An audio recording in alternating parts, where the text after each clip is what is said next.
I've been using the Chromecast with Google TV for over the past 6 months now, and in this video, I'm going to take you through my experience with it, what I like about it, the top features, and make sure you stick around towards the end of the video because that's where I'll take you through some of the issues and downsides I've had with the Chromecast, and you'll especially want to watch that part if you're a fan of 4K or Dolby Atmos or Dolby Vision. But for now, let's talk about features. First up, Google TV, which is the UI that you see on the Chromecast, and it's one of the best parts of using this device over the long term because of one thing: recommendations. Google TV does content recommendations extremely well. I think Google TV has come the closest to getting to that desired state of being able to just use one UI to find and discover TV shows and movies to watch, versus the way a lot of us do it today, which is clicking through each app individually to find content. Google TV's recommendations for me have been spot on over the past 6 months.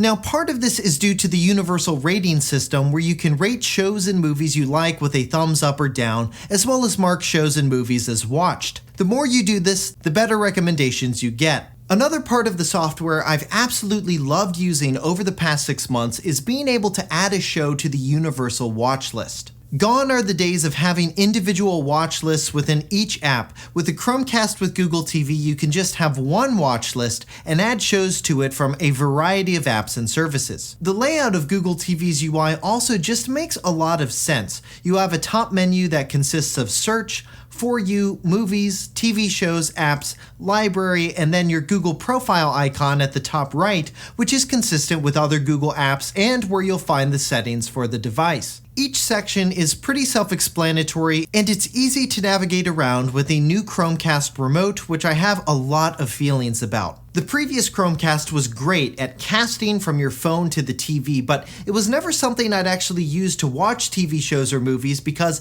it didn't have a remote, and I always had to have my phone with me anytime I wanted to watch something. With this new version of the Chromecast, Google solved that issue and produced a really nice remote.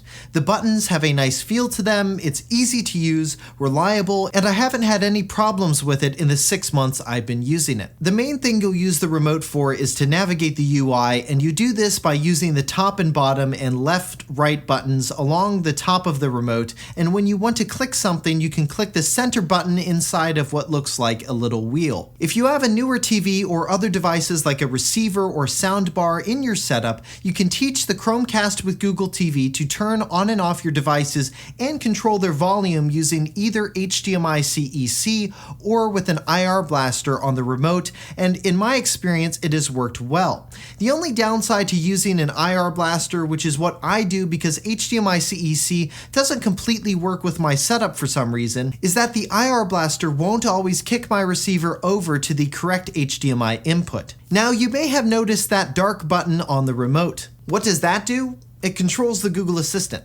To use it, just hold that button down and ask Google for something. You can ask for different types of TV shows or ask it to show a particular genre of content, and you can of course use it for more regular assistant things like asking about the weather. Next up, services. Now, unlike some other streaming devices out there currently aren't any disputes between Google and other content companies over their apps on this device. It comes with all of the main streaming services you'd expect, like Netflix, Disney+, HBO Max, Hulu in the US, Amazon Prime, Paramount Plus, etc. And in the 6 months I've been using the device, Apple TV Plus has been added as well. Another standout feature for this Chromecast, like the ones before it, is casting.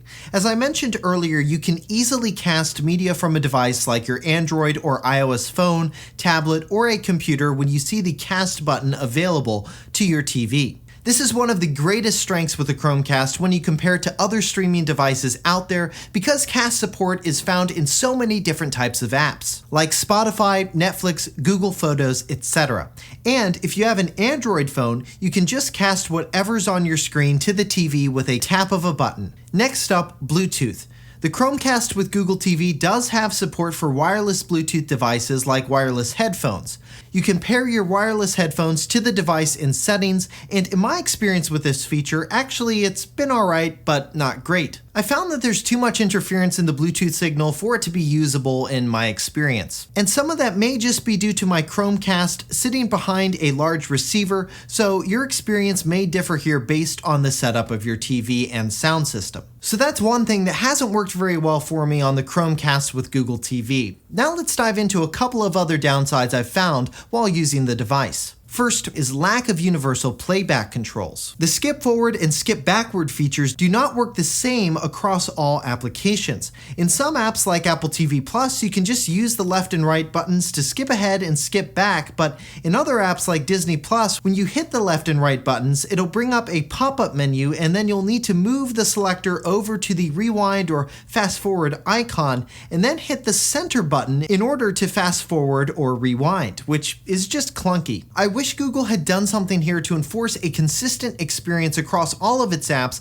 like Apple does with the Apple TV. Next, if you're a Netflix fan, unfortunately over the past 6 months, Netflix originals will no longer show up as recommendations in the Google TV UI. Now some Netflix content will appear in the recommendation UI, but it only seems to be the stuff Netflix is currently licensing, not its own shows and movies. This is further backed up by when you use the Google Assistant to show you a Netflix show like The Queen's Gambit, for example, it'll give you the watch page for the show, but you're unable to rate the show or tell Google you've watched it, which is kind of a bummer. Alright, now the last big downside involves 4K, Dolby Vision, and Dolby Atmos. For those unfamiliar with Atmos and Vision, Dolby Vision is Dolby's HDR technology that gives the picture on your TV a boost and makes bright objects in the images you see really pop. Dolby Atmos is Dolby's latest surround sound technology, where instead of having channels like right speaker, left speaker, etc., Atmos allows sound engineers and mixers to place sounds as three-dimensional objects around your environment using these speakers. So basically things sound better and more dynamic. So what exactly does this have to do with the Chromecast? Well, for whatever reason, certain apps on the Chromecast don't have content available in Dolby Vision, Dolby Atmos, or even 4K sometimes, when they do on other devices like the Apple TV 4K. Disney Plus just flat out doesn't support 4K in general for content like Hamilton, The Mandalorian, WandaVision. Pretty much everything on the Disney Plus app on the Chromecast is in HD, where this isn't the case on other devices like my Apple TV 4K. Also, Atmos and Vision support is inconsistent on the Hulu and Amazon Prime Video apps. I noticed this with Hulu's new WeWork documentary, for example, and Amazon Prime's The Sound of Metal, which both did not show up in 4K on the Chromecast, where they did on the Apple TV. Alright, so given the downsides and issues I've run into while using the Chromecast with Google TV over the past 6 months, do I ultimately recommend getting one? Well, in general, yes. The Google TV UI is one of the best I've seen on any streaming device, and at $50 it's hard to beat. Even with all of the downsides I've encountered with this device, for $50, that price more than makes up for them when you compare it to other streaming devices like the Apple TV 4K, which goes for $179. Now, is the Chromecast the main streaming box I use now that it comes with a remote? Actually, no, and it's because of that 4K Dolby Vision and Atmos content issue in certain apps. This is the only use case where I don't recommend getting the Chromecast with Google TV right now, and would instead point you elsewhere. Alright, well, I hope you found this review helpful and informative, and if you did and liked it, make sure you hit that thumbs up button below and subscribe to the channel to see more 6 months later reviews like this one, as well as other videos on tech and Google products. Well, that's gonna do it for me. For 6 months later, I'm Josh Tedder. Thanks for watching.